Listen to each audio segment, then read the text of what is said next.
नमस्कार, मैं हूं वेद प्रकाश और आप देख रहे हैं भारत न्यूज 24।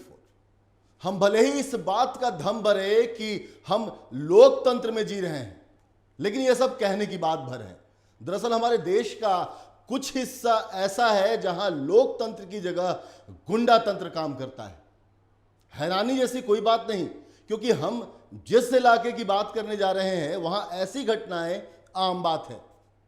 मत का प्रयोग लोग अपने क्षेत्र, राज्य की प्रगति के लिए करते हैं। यही वजह है कि इस संविधान ने हमें यह अधिकार दिया है कि हम अपने क्षेत्र से किसे अपना जनप्रतिनिधि चुने। लेकिन जब आपको मजबूर कर दिया जाए कि किसी खास पार्टी के किसी खास नेता को ही मत देना है, तो लाजिमी है आप विरोध करेंगे। लेकिन नहीं, यहां आपने अगर विरोध कर दिया तो आपकी लाठी डंडों से पिटाई तो होगी ही, साथ ही अगर इस जुल्म के खिलाफ आवाज उठा दी तो आपको हो सकता है कि जान से भी हाथ धोना पड़े। यह सच्चाई है। भारत के ही एक राज्य की बात पश्चिम बंगाल की हो रही है, जहां पंचायत चुनाव के लिए मतदान हो रहा था। यहां टीएमसी के कार्यकर्ता जहां उनके नेताओं के पक्ष में वोट मांग रहे थे, वैसे इलाकों में वे शांत रहे जहां उनके इलाकों में वोट पड़ रहा था। लेकिन जिन इलाकों में उनके नेताओं की जीत में थोड़ा भी संदेह हुआ, वहां हिंसा का रास्ता अख्तियार कर लिया जाता है, जो आपकी टीवी स्क्रीन पर दिख रहा है। ये तस्वीरें सब कुछ कहने के लिए काफी है।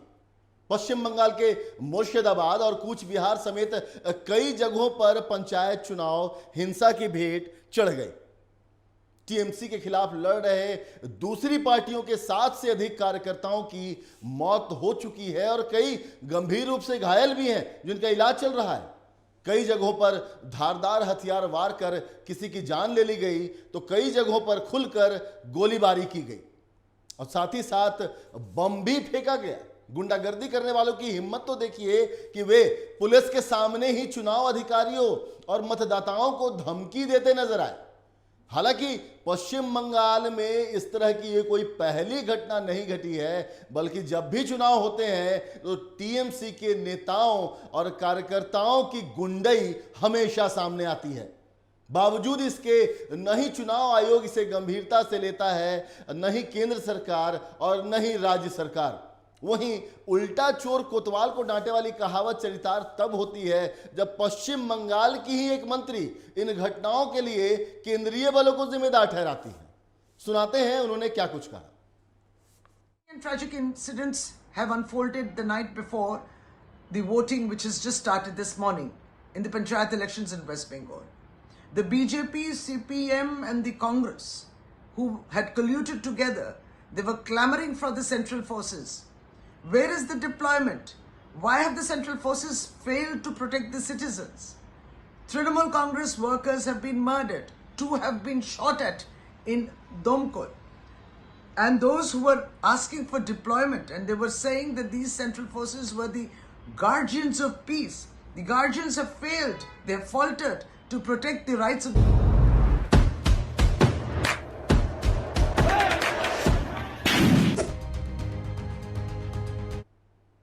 जी हाँ, तो तस्वीरें देखी आपने और बयान भी सुना वहाँ के मंत्री का, जो कह रहे हैं कि केंद्रीय बल कहाँ तैनात हैं, क्यों उनकी तैनाती नहीं हुई है।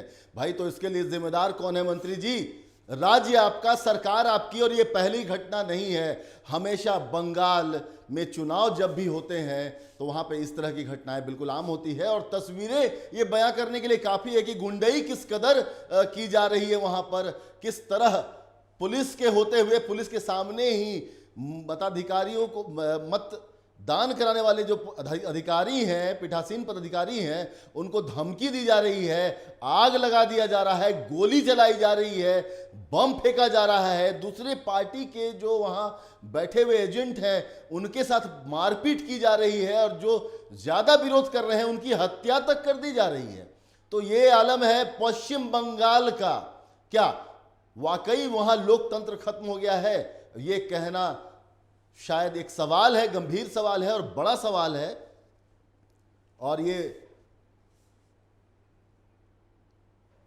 प्रतुल शाहदेव जी बीजेपी के वरिष्ठ नेता हैं और साथ में झारखंड बीजेपी के प्रवक्ता भी हैं। प्रतुल जी, बहुत बहुत स्वागत है आपका भारत न्यूज़ 24 पर। पश्चिम बंगाल में पंचायत चुनाव जो बहुत महत्वपूर्ण होता है संगठनों के लिहाज से भी, पार्टियों के लिहाज से भी और लोगों के लिहाज से भी, क्योंकि सबसे छोटा कह सकते हैं कि विधानसभा सबसे छोटी पंचायत है, सबसे छोटी जगह होती है जहां पर उनके बुनियादी विकास की नींव रखी जा सकती है। इस जगह से ये चुनाव था, मतदान की जगह वहां तो पत्थर चल रहे थे, रोड़े चल रहे थे, गोलियां चल रही थी, बम चल रहे थे। वेद जी, आप मेरी आवाज सुन पा रहे हैं? जी जी बिल्कुल। वेद जी, सबसे पहले भारत न्यूज 24 के तमाम दर्शकों को मेरा जोहार, मेरा अभिवादन। और आपकी टीम में मुझे मौका दिया, ये मेरा पहला अपीयरेंस आपके चैनल पे, इसलिए आप सबों का बहुत बहुत आभार। आज एक तरीके से गैंग्स ऑफ वेस्ट बंगाल ने डेमोक्रेसी की हत्या कर दी पश्चिम बंगाल में। देखिए, पंचायत चुनाव से चुनाव आयोग का कोई लेना देना नहीं होता है। वो जो राज्य निर्वाचन आयोग होता है, स्टेट इलेक्शन कमीशन, उसकी जिम्मेवारी होती है चुनाव कराने की। लेकिन पश्चिम बंगाल में जिस हिंसा के खिलाफ ममता बनर्जी ने संघर्ष किया था, कम्युनिस्टों की हिंसा के खिलाफ, आज वो हिंसा इनके शासनकाल में आसमान छू रही है। और पहले भी पहली बार ऐसा हुआ था कि कांग्रेस ने, बीजेपी ने और कम्युनिस्ट पार्टी ने एक साथ इस बात की शंका जताई थी कि बड़े पैमाने पर हिंसा होगा, टीएमसी की पॉपुलैरिटी घट रही है, बूथों की कैप्चरिंग होगी, सिस्टमैटिक तरीके से, एक तरीके से पूरे स्टेट की मशीनरी का दुरुपयोग करके बूथों को लूटा जाएगा। और हुआ भी वही। देखिए, कोलकाता हाईकोर्ट में जब ये मामला गया तो उन्होंने स्टेट इलेक्शन कमीशन को डायरेक्ट किया कि आप सेंट्रल आर्म पुलिस फोर्सेस की देखरेख में, यानी बीएसएफ, सीआरपीएफ, सीआईएसएफ की देखरेख में आप चुनाव कराएंगे।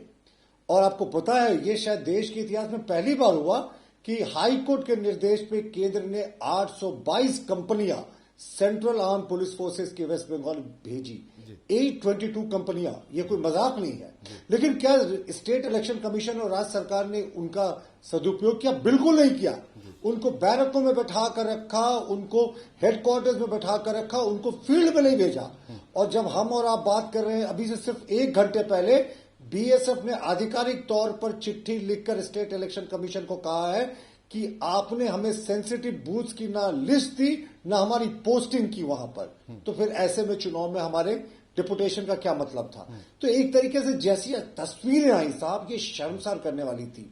तमंचे लहराए जा रहे हैं, लोगों को पेड़ में बांधा गया है, भीड़ तंत्र हावी है, लोकतंत्र पे भीड़ कब्जा कर रहा है। और पोलिंग बूथ के भीतर तो वो शर्मसार करने वाली तस्वीर थी कि टीएमसी के गुंडे बैठकर कह रहे थे, जो वोट देने आ रहे थे कि यहां वोट दो, और जो इलेक्शन एजेंट थे, पोलिंग एजेंट थे, और सब पूरे तरीके से खामोश थे। ऐसा लग रहा था कि बर्बरता और गुंडागर्दी के आगे पूरे सिस्टम ने घुटने टेक दिया। हम और आप बात कर रहे हैं तो 15-17 लोगों की आधिकारिक तौर पर यह सूचना मिली है कि उनकी हत्या हुई है। लेकिन हमारी सूचना है कि 35 से 40 लोगों की हत्या हुई है और देर शाम तक इस खबर पर मुहर भी लग जाएगी। लेकिन साहब, आपने तो प्रजातंत्र की हत्या कर दी। पंचायत इलेक्शन को लेकर हाई कोर्ट का आदेश था कि निष्पक्ष होना चाहिए, इसमें कोई हिंसा नहीं होना चाहिए। वेस्ट बंगाल में कानून नाम की कोई चीज नहीं है, ना कोई संवैधानिक संस्थाओं का सम्मान है। 822 सेंट्रल पैरामिलिट्री फोर्सेस की कंपनियों को उन्होंने बैठा कर रखा और पूरे तरीके से टीएमसी के गुंडों के हाथों में आज पूरे प्रदेश की कमान रही। पुलिस जो उनकी स्टेट पुलिस थी, वो भी गुंडों की भूमिका में नजर आई। मैं ऐसे शब्दों का प्रयोग नहीं करता हूं, लेकिन मैं कह रहा हूं, वेस्ट बंगाल पुलिस ने इन गुंडों का साथ दिया, प्रजातंत्र की हत्या की और एक तरीके से पूरे गुंडागर्दी के जरिए इलेक्शन को प्रभावित किया गया। साहब, बीजेपी के इलेक्शन के एक जो पंचायत का चुनाव लड़ रहे थे, उनकी हत्या कर दी गई। हमारे हजारों जो पोलिंग में बैठे थे, पोलिंग एजेंट्स,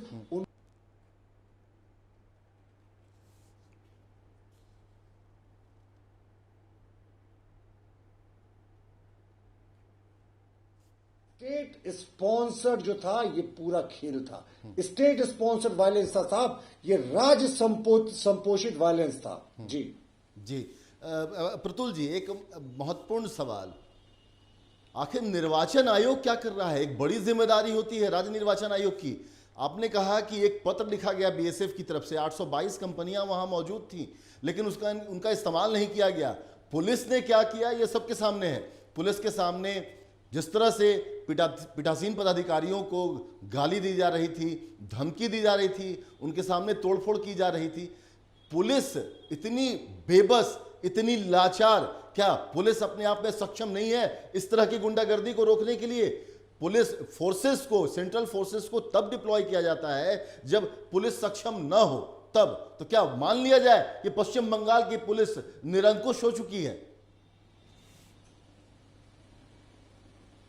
देखिए, पश्चिम बंगाल की पुलिस सिर्फ और सिर्फ ममता बनर्जी के पिंजरे में कैद तोते की समान है। जब भी ममता बनर्जी उस पिंजरे को खोलती है, वो तोता घूमता है, वापस पिंजरे के अंदर आकर बंद हो जाता है। ये शर्मसार करने वाला। साहब, आप पुलिस के अधिकारी हैं, पुलिस के जवान हैं, और आप हुक्मरानों का इस तरीके से सलाम ठोकेंगे, और इस तरीके से आपने संविधान के प्रति आस्था की शपथ ली है। मैं पुलिस अधिकारियों की बात कर रहा हूं, मैं कानून को अपहोल्ड करने की उन्होंने शपथ ली है, लेकिन क्या किया? पॉलिटिकल पार्टी के एजेंट बनकर काम किया। और स्टेट इलेक्शन कमीशन को तो जवाब देना होगा, क्योंकि इन्होंने हाई कोर्ट में शपथ पत्र जारी करके कहा था कि हम शांतिपूर्वक चुनाव करा लेंगे, और हाई कोर्ट में स्टेट इलेक्शन कमीशन के विरोध के बावजूद स्टेट गवर्नमेंट तो इस सेंट्रल डिप्लॉयमेंट के खिलाफ सुप्रीम कोर्ट तक चली गई थी, तो सुप्रीम कोर्ट ने भी इंटरटेन नहीं किया। लेकिन क्या फायदा हुआ ऐसे डिप्लॉयमेंट का? क्योंकि अल्टीमेटली जो सेंट्रल फोर्सेस जाते हैं, बीएसएफ हो, सीआरपीएफ हो, उनका डिप्लॉयमेंट ऑर्डर जो है वो स्टेट इलेक्शन कमीशन के आदेश पर सेंसिटिव बूथ में होता है। उस जिले के जिलाधिकारी वहां पे उनकी डिपुटेशन करते हैं, बैठा कर रखा साहब इनको हेडक्वार्टर में, और गुंडागर्दी होती रही स्टेट पुलिस और वहां होमगार्ड के जवानों के संरक्षण में। और टीएमसी के गुंडों ने तो पुलिस की कमान संभाल कर रखी थी, वही डंडा लाठी तमंचे लहरा रहे थे, और दूसरे दल के, सभी दल के लोग, मैं कह रहा हूं कि कम्युनिस्टों को भी पीटा गया। भाजपा के कार्यकर्ता तो हमेशा, केरला की बात हो या वेस्ट बंगाल की बात हो, सबसे पहला टारगेट होते हैं किसी भी राजनीतिक विरोधी के। कांग्रेस के कार्यकर्ताओं को पीटा गया। तो ये प्रजातंत्र के लिए बेहद काला दिन है। वेस्ट बंगाल में ममता बनर्जी ने सिर्फ और सिर्फ एक तानाशाह की भूमिका निभाई है, लेकिन उनको याद रखना चाहिए कि जिस भस्मासुर को वो जन्म दे रही है, एक दिन यही भस्मासुर उन्हें भी खा जाएगा। प्रतुल जी, एक सवाल और। अब आपको याद होगा कि पिछले दिनों जिस तरह से बैठक हुई थी, और ये पहला आरोप नहीं, ममता बनर्जी इसके बाद पहले भी इस तरह के आरोपों को लगाती रही हैं कि राजभवन जो है केंद्र के इशारे पर काम कर रहा है और पैरेलल गवर्नमेंट वहां से चलाई जा रही है। क्या राजभवन वाकई अगर इस तरह का काम कर रहा है तो क्या राजभवन की जिम्मेदारी नहीं थी? क्या ममता बनर्जी सिर्फ इसकी जिम्मेदारी को ले रही हैं कि ये इस तरह की जो घटनाएं घटी हैं वो उनकी जिम्मेदारी है? देखिए, राज्यपाल जो होते हैं वो हेड ऑफ द गवर्नमेंट होते हैं, और कॉन्स्टिट्यूशन में राज्यपाल को जो शक्तियां दी गई हैं वो हेड ऑफ द गवर्नमेंट है। वो काउंसिल ऑफ मिनिस्टर्स के सलाह पर वो एक्ट करते हैं, उनकी खुद से ज्यादा शक्तियां नहीं होती। यूनिवर्सिटी के आप नियमों की बात करें, हाँ, लेकिन जिस तरह की चीजें हुई हैं, अब सेंटर बिल्कुल गवर्नर से रिपोर्ट मांगेगा कि स्टेट में लॉ एंड ऑर्डर का ब्रेकडाउन किस कदर हो गया, पूरे तरीके से कॉन्स्टिट्यूशन मशीनरी का ब्रेकडाउन हो गया। हमारे पश्चिम बंगाल के प्रदेश अध्यक्ष, हमारे पश्चिम बंगाल विधायक दल के नेता शुभेंदु अधिकारी, दोनों ने पत्र लिखकर होम मिनिस्टर से मांग की है कि यहां पे राष्ट्रपति शासन लगाया जाए, क्योंकि ये हाईकोर्ट में हलफनामा दाखिल करके यू टर्न मारने वाले लोग हैं। कहा था कि सेंट्रल आर्म पुलिस फोर्सेस के संरक्षण में चुनाव कराए जाएंगे, लेकिन झूठ बोल दिया स्टेट गवर्नमेंट ने, झूठ बोल दिया स्टेट इलेक्शन कमीशन ने, और मैं झूठ जैसे कड़े शब्दों का प्रयोग कर रहा हूं, और हाईकोर्ट को भी गुमराह किया। और पूरे आज राज्य में जिस तरीके से पत्रकारों को टारगेट किया गया, आप ये सोचे, जो वीडियोज आ रहे हैं, तमंचे लहराने वाले पत्रकारों पर तमंचे लहरा रहे हैं, तो ये कौन सा डेमोक्रेसी है ममता जी? आपने तो आज पश्चिम बंगाल के लिए एक काला दिन कर दिया। और पश्चिम बंगाल किसकी भूमि है? पश्चिम बंगाल उन महान संतों की भूमि है, उन महान थिंकर्स की भूमि है, उन महान स्वतंत्रता सेनानियों की भूमि है, और आपने आज उस भूमि के लिए एक काला अध्याय लिख दिया। जी चलिए, प्रतुल जी बने रहें आप हमारे साथ। हम एक और खबर है उस पर भी हम आपसे चर्चा करेंगे, लेकिन वाकई ये शर्मसार कर देने वाली तस्वीरें रही आज की, जिस तरह से लोकतंत्र दम तोड़ता दिखा, और यहाँ कहीं से ये नहीं लगा कि ये चुनाव हो रहा है जहाँ लोग अपने मताधिकार का प्रयोग कर रहे हैं। भारत में कहीं से ये नज़र नहीं आया, और बेहद ही शर्मनाक करने वाली स्थिति थी। और ये कहना शायद गलत नहीं हो कि ये जनतंत्र की जगह वहाँ पर गणतंत्र और बम तंत्र नज़र आ रहे थे। बहरहाल इस पर कोर्ट किस तरह एक्शन लेता है और किस तरह इसकी सुनवाई होती है और इस पर क्या एक्शन लिया जाता है और इस चुनाव को क्या रद्द कर फिर से सुरक्षा मुहाल कराकर बहाल कर फिर से चुनाव होगा, ये आने वाला वक्त बताएगा। बहरहाल एक और खबर की बात कर लेते हैं। रांची में आदिवासी संगठनों ने बीजेपी प्रदेश कार्यालय का घेराव किया। पुलिस ने सभी आंदोलनकारियों को कार्यालय से पहले ही हालांकि रोक दिया था। सभी आदिवासी संगठन मध्य प्रदेश में हुई घटना और यूसीसी के विरोध में बीजेपी कार्यालय घेरने पहुंचे थे। मामले में आदिवासी नेताओं ने मध्य प्रदेश की घटना पर नाराजगी जताते हुए कहा कि जिस तरह से मध्य प्रदेश में घटना हुई और बीजेपी के अर्जुन मुंडा और बाबूलाल मरांडी दोनों बड़े कद के नेता हैं और कुछ दिनों पहले ही आपको बता दें कि बाबूलाल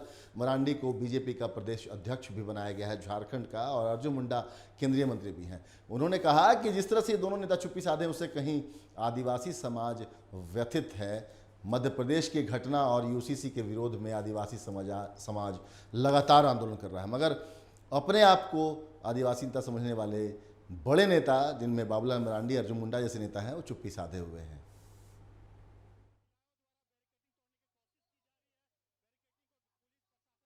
हमारे साथ प्रतुल जी बने हुए हैं, हम से फिर उनके पास चलते हैं। प्रतुल जी, बड़ा आरोप आदिवासी संगठन का विरोध मध्य प्रदेश की घटना का। देखिए वेद जी, मध्य प्रदेश में जो कुछ भी हुआ वो शर्मसार करने वाली घटना थी, वो बर्बर घटना थी। वो किसी वैशी राक्षस के ही दिमाग से ऐसी घटना उपज सकती है। इसकी जितनी निंदा की जाए ये कम है जी। उसके बाद तुरंत उस पर नेशनल सिक्योरिटी एक्ट लगाया गया, उसकी गिरफ्तारी हो गई। नेशनल सिक्योरिटी एक्ट में वर्षों तक बेल नहीं मिलने का प्रोविजन है। उसके घर के बुलडोजर से ढा दिया गया।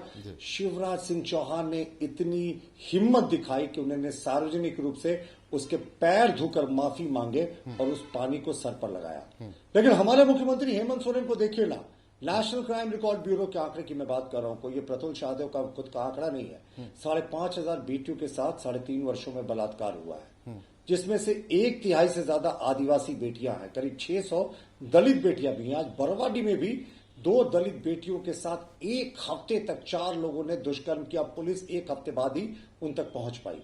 तो क्या मुख्यमंत्री हेमंत सोरेन जी ने बरहेट में जो रूबिका पहाड़िया, एक आदिम जनजाति की बेटी थी जिसके 52 टुकड़े कर दिए गए थे, क्या उसके घर जाके परिजनों के पैर धोकर माफी मांगकर साहस जुटाया? बिल्कुल नहीं। क्या इनके पुराने कॉन्स्टिट्यूएंसी दुमका, वहां पर एक बेटी अंकिता को पेट्रोल छिड़क कर जला दिया गया था, क्या मुख्यमंत्री हेमंत सोरेन ने उनके परिजनों से जाकर माफी मांगी?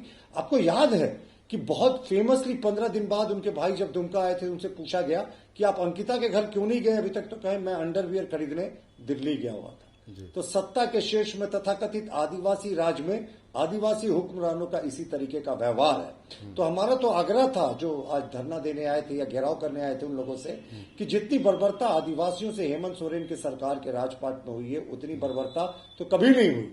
तो ये घेराव की शुरुआत तो साहब आपको हेमंत सोरेन के कार्यालय का घेराव करके करनी चाहिए थी। और देखिए 3.25 करोड़ इस प्रदेश की आबादी है, आदिवासियों की संख्या करीब 26% है, यानी 1 करोड़ आदिवासी हैं। और आपके रिपोर्टर भी फील्ड पर थे। बमुश्किल 30 से 35 लोग बीजेपी कार्यालय का घेराव करने आए थे और उनके सामने 150 के आसपास पुलिसकर्मी थे, जिसमें वरीय पुलिस पदाधिकारी भी थे। इन 35-40 लोगों ने राजधानी के सबसे सेंसिटिव राजपथ को 1.5 घंटे तक हाईजैक करके रखा, हॉस्टेज रखा। और देखिए ये 1:30-2 बजे का समय था जब सारे स्कूलों की छुट्टियां होती हैं। स्कूल बसेस जाम में फंसे रहे, एम्बुलेंसेस जाम में फंसे रहे, बच्चे रोते रहे, लेकिन इन 35-40 जो सरकार के इशारे पे आए थे तथाकथित आदिवासी के रहनुमा, इनको कोई असर नहीं था। फोटो अपॉर्चुनिटी थी इनके लिए, 1.5 घंटे तक नारेबाजी की। उसके बाद बहुत अच्छे से गिरफ्तार होकर थाने चले गए। थाने में इनके लिए एक बड़े नामी गिरामी रेस्टोरेंट से खाना आया, खाना खाए और शाम को अपने घर चले गए। तो ये तो स्टेट स्पॉन्सर्ड प्रदर्शन था साहब, ये तो राज्य सरकार का स्पॉन्सर था। लेकिन अफसोस कि जिस प्रदेश में 1 करोड़ आदिवासियों की संख्या हो, वहां इस मुद्दे पर सिर्फ 30-35 लोग निकले हों। चलिए, प्रजातंत्र में सबको अपना प्रदर्शन करने का, अपना विरोध जताने का अधिकार है, हमें इसमें कोई आपत्ति नहीं है। लेकिन हमारा बड़ा प्रश्न है कि जब रूबिका पहाड़िया की हत्या हुई थी तो इन लोगों ने मुख्यमंत्री के घर का घेर स्पॉन्सर्ड था। और हमें लगता है कि मध्य प्रदेश की घटना पे ये एक सामाजिक बहुत बड़ा तमाचा है सभी समाज के लिए। इसको ये लोग राजनीतिक रोटी सेकने के लिए राजनीतिक तुल दे रहे हैं और आज तो एक्सपोज भी हो गए। 30-35 ही लोग निकले, जबकि बड़ी बड़ी घोषणा थी कि 26-27 संगठन निकलेंगे, 1.5 लाख लोग जुटेंगे और जुटे 35 लोग। जी चलिए, आपकी बात से सहमत मान लिया आपकी सारी बात कि ये स्पॉन्सर्ड था और स्पॉन्सर्ड तरीके से लोग आए थे, लेकिन एक इसके लिए साधुवाद भी आपको कि किस तरह बीजेपी ने वहाँ कार्रवाई की। शिवराज सिंह चौहान ने बुलडोजर से घर ढा दिया, उसके पास गए, उसके पैरों को धोया, कार्रवाई हुई, NSA लगाया गया उसके खिलाफ, इसके लिए साधुवाद आपको। लेकिन इन लोगों का जो कहना था सीधे तौर पे, भले ये 30-40 लोग थे, लेकिन ये आवाज़ तो उठ रही है, विरोध की बात तो उठ रही है और बड़ी उम्मीद है। आप इसको अगर पॉजिटिव वे में अगर लेते हैं प्रतुल जी, तो हेमंत सोरेन के घर नहीं गए, मुख्यमंत्री से उम्मीद नहीं थी इनको, लेकिन इनको उम्मीद थी शायद बाबूलाल मरांडी जी से, इनको उम्मीद है शायद अर्जुन मुंडा जी से। तो ये एक पॉजिटिव एक्सपेक्ट भी इसका ले सकते हैं प्रतुल जी। नहीं वेद जी, मैं बिल्कुल इससे आपसे असहमत हूं। मेरे असहमति का कारण क्या है कि अगर ये पॉजिटिव वे में आते तो हमने तो उनसे आग्रह किया था कि 5 सदस्यीय डेलीगेशन बाबूलाल जी से अगर मिलना चाहता है तो आप आए। बाबूलाल जी कार्यालय में बैठे थे, हम सब कार्यालय में बैठे हुए थे उस समय, हम सड़कों पे उनका इंतजार कर रहे थे, आप आइए बातचीत कीजिए। लेकिन इन लोगों ने अपने आप रिपोर्टर से इसको वेरीफाई कर सकते हैं, अब शब्दों का प्रयोग किया हमारे नेताओं के लिए। वो 35-40 थे और इधर से 500 भाजपा कार्यकर्ता थे। भाजपा कार्यकर्ताओं ने बहुत संयम से काम लिया। नहीं तो आप अगर खुले मन से बाबूलाल मरांडी जी के लिए और अर्जुन मुंडा जी के लिए अब शब्दों का प्रयोग करेंगे सड़क पर और पुलिस देखती रहे, ये कतई उचित नहीं है। अगर ये पॉजिटिव वे में आते तो मैंने तो आपके चैनल में पहले ही कहा कि कोई भी प्रजातांत्रिक तरीके से आंदोलन करता है तो उसका स्वागत है, लेकिन ये तो राज्य सरकार के इशारे पर किया गया आंदोलन था, तभी ये अपशब्दों का प्रयोग कर रहे थे। वैसे अपशब्द जो मैं आपके चैनल में दोहरा नहीं सकता, तो ऐसे अपशब्दों का प्रयोग करने वाले लोग जब आपके लिए सामने आंदोलन कर रहे हो तो आपको कुछ पॉजिटिव टेक इससे मिलता नहीं। मध्य प्रदेश में देखिए, एक मैं आपको और बड़ी बात बताऊं कि मध्य प्रदेश में उस व्यक्ति को हम सच में प्रणाम करते हैं जो भुक्तभोगी था। आज उसने क्या कहा? उसने कहा कि जिस व्यक्ति ने उसके साथ ऐसा किया उसको वो माफ कर दिया है। ये कितनी बड़ी बात है, आप सोच रहे हैं? उस व्यक्ति ने कहा कि अब उसने कर दिया, उसको सजा मिल गई, मुझे नहीं कुछ कहना, मैं माफ कर रहा हूं। तो ये बड़ा दिल होता है आदिवासियों का।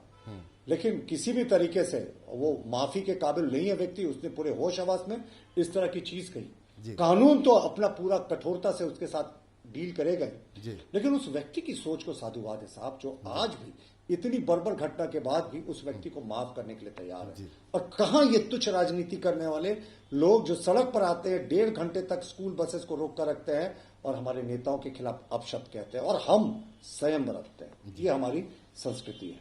चलिए, बहुत बहुत शुक्रिया प्रतुल जी हमारे साथ जुड़ने के लिए, भारत न्यूज़ 24 पर अपनी महत्वपूर्ण राय रखने के लिए पार्टी की तरफ से बहुत बहुत शुक्रिया आपका। तो प्रतुल सहदेव जिन्होंने साफ तौर पे कहा कि ये एक प्रायोजित आंदोलन था और इसका किसी भी आदिवासी संगठन से कोई लेना देना नहीं है। बहरहाल यहाँ पर एक छोटा सा ब्रेक हमें लेना होगा और ब्रेक के बाद जब आएंगे तो रुख करेंगे बिहार की और बात करेंगे कि गठबंधन में गांठ क्या इसीलिए इस वक्त बीजेपी की ठाठ चल रही है।